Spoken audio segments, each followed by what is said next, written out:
దేవాని దివ్యవాక్యము ఏవేగా మాకు దొరికెను.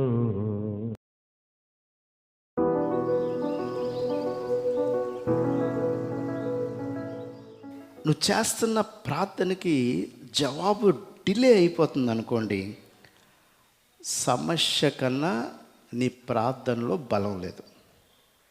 నువ్వు ఒక సమస్య గురించి ప్రార్థన చేస్తున్నావు, అది జవాబు రాట్లా. ఆ సమస్యకి జవాబు లేదు అంటే దానికన్నా బలహీనమైంది నీ ప్రార్థన ఉందనేది.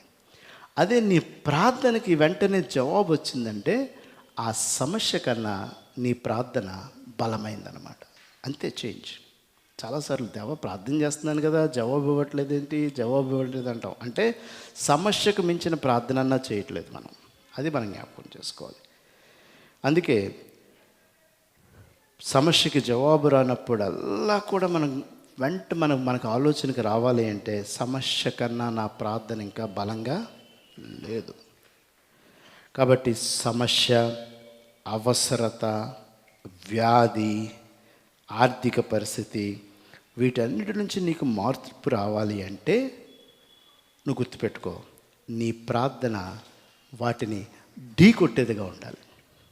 నీ ప్రార్థన నీ ఆర్థిక పరిస్థితికి, నీ అవసరతకి, నీ అనారోగ్యానికి, వీటన్నిటి నుంచి నీకు జవాబు రావట్లేదు అంటే ఆ సమస్యని ఢీకొట్టేటువంటి ప్రార్థన చేయడమే మన యొక్క అవసరం. అందుకే మనం గుర్తుపెట్టుకోవాల్సింది ఏంటంటే, నా అవసరతకు స్పందించి బలమైన ప్రార్థన చేయడమే. ఈ తీరు మారాలి. దావీదు నిన్ను రాజుగా చేస్తారని తీసుకొచ్చాడు సౌలు. అదే సౌలు చంపడానికి ప్రయత్నం చేస్తే గుహల్లో దాక్కున్నాడు దావీదు. పారిపోయిన దావీదు గుహల్లో చేసిన ప్రార్థన, పారిపోయినటువంటి దావీదు చంపబడడానికి ఆఖరికి వాగ్దానం ఇచ్చి ఎన్నికయ్యి నేను నా కూతుర్ని కూడా ఇస్తానని ప్రామిస్ చేసినటువంటి వ్యక్తి తిరిగి చంపడానికి ప్రయత్నం చేస్తే దుఃఖంతో, వేదనతో, ఆ యొక్క విన్నపము, విజ్ఞాపన, సప్లికేషన్ తోటి సింహాసనం మీద కూర్చున్నాడు దావీదు. చాలా ఆశ్చర్యం అది. గుహల్లో దాక్కున్న దావీదు సింహాసనం మీద కూర్చున్నాడంటే దావీదు గొప్పతనం వచ్చి కూర్చోలా. దావీదు కృంగిపోయి విజ్ఞాపన ప్రార్థన చేశాడు గుహల్లో. రాజు అయ్యాడు.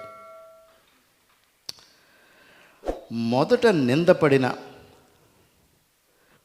నిందపడిన భ్రష్టత్వంలోకి వెళ్ళిన, జుట్టు కత్తిరించబడిన,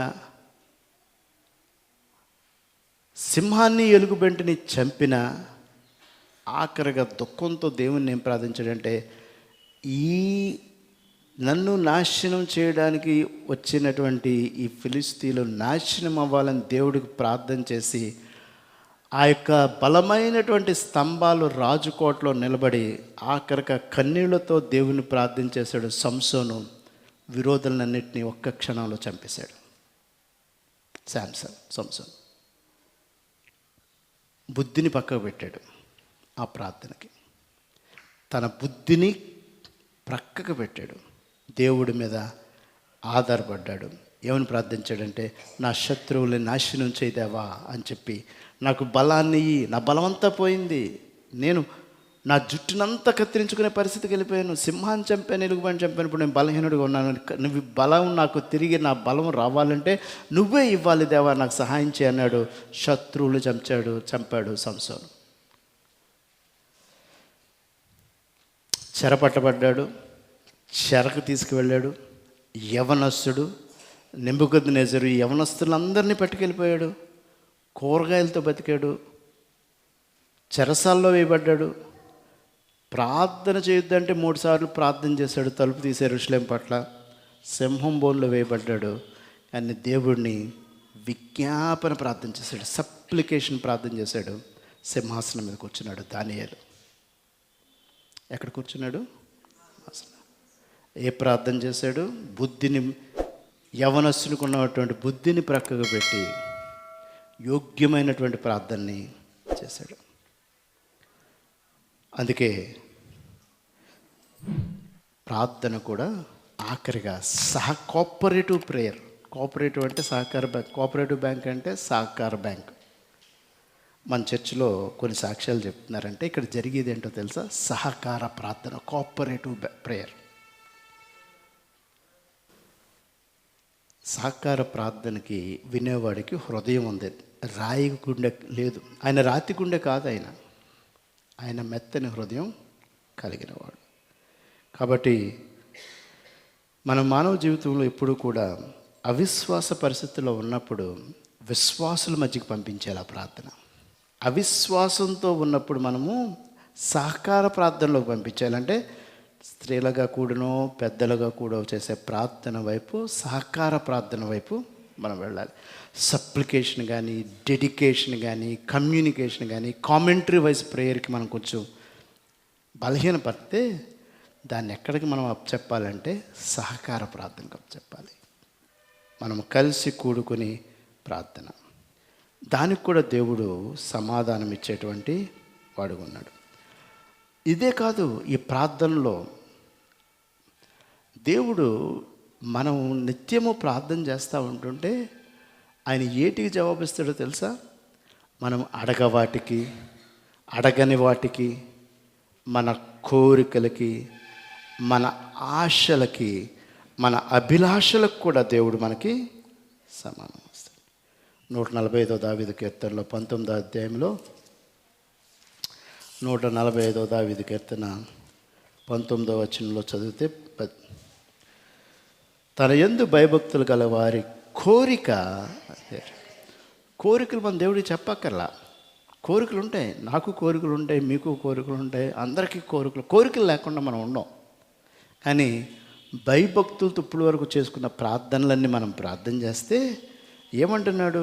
తన యందు భయభక్తులు గల వారి కోరిక ఆయన తీర్చండి, వారి మొర ఆలకించి వారిని రక్షించను. సో దేవుడు డిజైర్స్ని కూడా ఫుల్ఫిల్ చేసేవాడు. అవసరతలే కాదు, కోరికలు కూడా తీర్చేటువంటి దేవుడు. ఇంపర్ఫెక్ట్ పీపుల్ కూడా హృదయపూర్వకంగా ప్రార్థన చేస్తే ఆయన అవసరత, నీ హృదయ కోరికలు అంటాడు మత్తయి సువార్త 7వ అధ్యాయంలో. మత్తయి సువార్త 7వ అధ్యాయం చూసినట్లయితే అక్కడ కూడా ఆయన మాట్లాడేటువంటి ప్రార్థన ఎలా ఉంటుందని చెప్తున్నాడంటే 7వ అధ్యాయంలో 9 నుంచి 11 వరకు చూస్తే, మీలో ఏ మనిషినైనను తన కుమారుడు నన్ను రొట్టెను అడిగిన ఎడల వానికి రాతినిచ్చునా, చేపను అడిగిన ఎడల పామునిచ్చునా? మీరు చెట్టవారి ఉండియు మీ పిల్లలకు మంచి ఈవులు వెతికి ఉండగా పరలోకమందున్న మీ తండ్రి తన అడుగు వారికి అంతకంటే ఎంతో నిశ్చయముగా మంచి ఈవులు ఇచ్చును. ఆ దేవుణ్ణి మనం కలిగి ఉన్నాం.